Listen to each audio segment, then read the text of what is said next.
So you happen to be an international student and you are looking forward, or you want to, transfer to another school here in the US.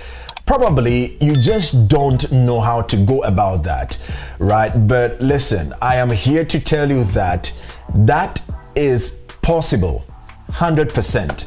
In this video, I'm going to take you through the process from the very beginning to the very end. And so maybe if you happen to be that international student and then this is something you are considering, consider this video for you. I'll take you through all the processes, the steps, everything that you need to know. All right. So if you are joining me for the very first time, many thanks for joining me. My name is Sogah, and I am glad to have you here today. So in this video, I'll break it into two parts, right? So those that, let's say, maybe you have your visa and you are yet to travel to the US to begin your school, but you would like to transfer to another school. There could be several reasons for this. Maybe the school came with better opportunities. You looking at the school, you realize that no, when you go here, it will favor you more, compared to the one that you had your visa for. And so you want to transfer to this school even before you come to the US. And so the second part will be, maybe you are already here in the US, you've started taking classes, and then you want to transfer to another school, which is also possible. So in this video, I'll be talking about these two parts. Okay, now let's get into it. The first part, the student who got their visas, right? Let's say for a different school. Let's say you want to transfer from a school in, let's say Nebraska, Iowa, Ohio, or you want to transfer from a school in South Dakota or North Dakota, right? To maybe a different school in a different state, maybe to a certain university called Releaser University. Also because, as I said, you realize that this university has, they have better opportunities for you than the other school, right? This is what you can do. Since you have not registered for classes at your initial school, right?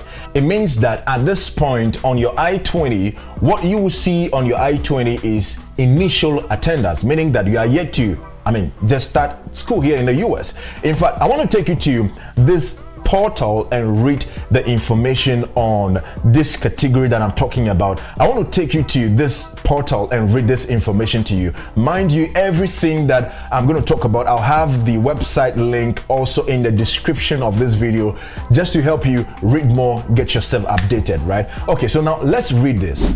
Okay, so now this is the website, Homeland Security, right? This is for the students. So it says SEVP now accepts online I-901 service fee transfer request, right? So let me quickly read this information here to you, right? It says for international students may now request to transfer their I-901 service fee directly from the fmjfee.com,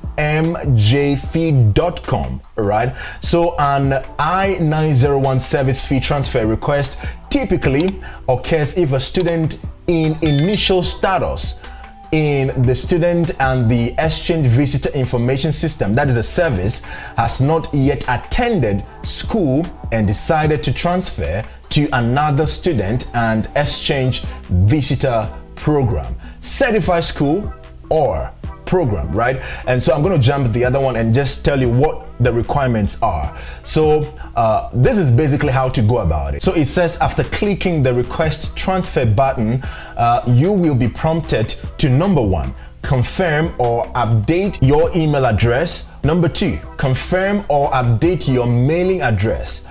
3, enter your new service ID number. Number 4, enter your new school code or program number.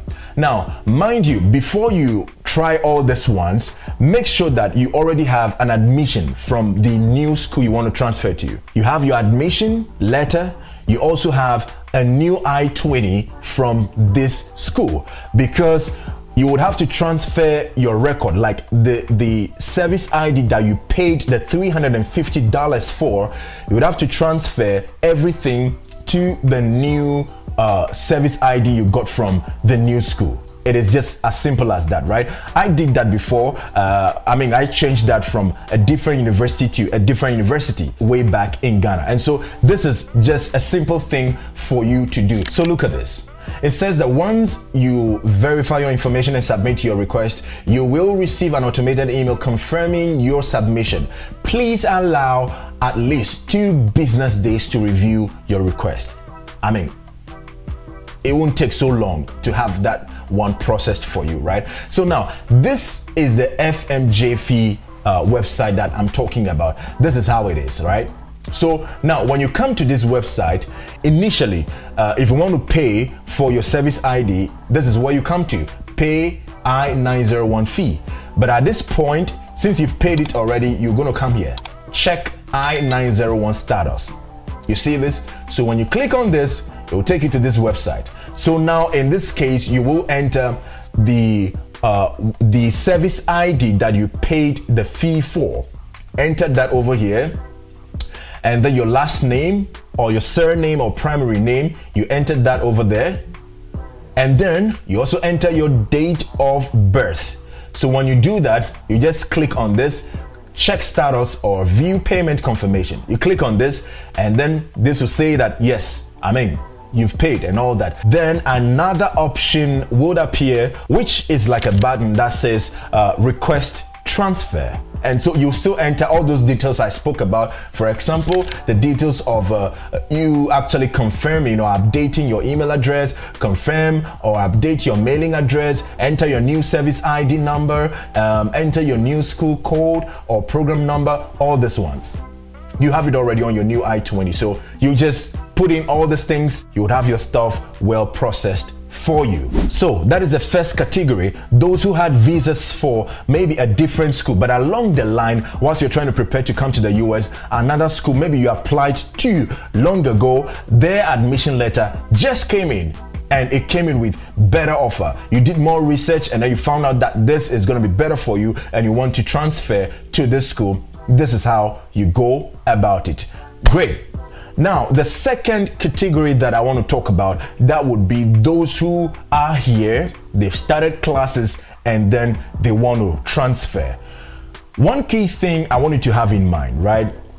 For a school to give you their degree, they want to have you taking more credit from them. For example, if your undergraduate program, it's about, let's say, 160 credit hours program, right? And so for you to transfer to another school, they want to have the greater part of your credit hours. So let's say you doing about your first year at this initial school that you came to, and then from your second to the third to the fourth, you are doing it at your new school, right? Or whilst you are in your second year, that is what we call sophomore over here. Maybe in your first semester, after you're done with your first semester, you want to just go to this new school.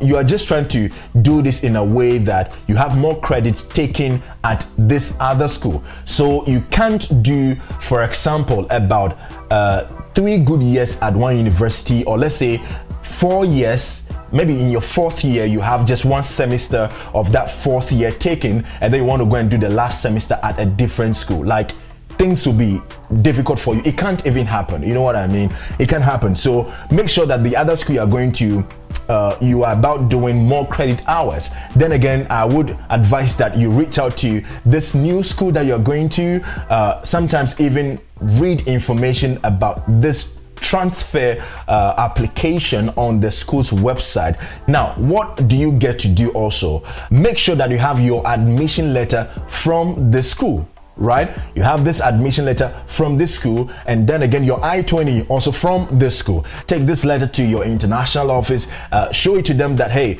you would like to do a transfer to this new school. And so you take all these documents from this new school and then show it to your DSO at your current school's international office, right? Show it to them, and then they'll have this sort of arrangement. Maybe they could ask you like, when do you want us to release your service record? Your DSO will just have this discussion with you. It is not a difficult thing to do. So get these details, get admitted from this new school, have all this document, take it to your DSO working at your international office, and then he or she would help you to, make sure that all these things are done for you. And so I do not want you to think so hard on this. It is not a difficult process. Transferring to a different school in the US is possible. It is possible. It is possible. Maybe when you realize that opportunities at this new school, it is, going to be better for you, and you want to transfer, this is the process. It is possible. So basically, this is how it is done. Once again, if you have any question, please put it up for me in the comment section, and you know me, I'm going to be there trying to help you. If you found this video helpful, please don't forget by hitting the subscribe button so that when I post more new videos, you would be notified about it. Many thanks for joining me. My name is Sogah, and I'll see you in the next video. Bye bye, everybody.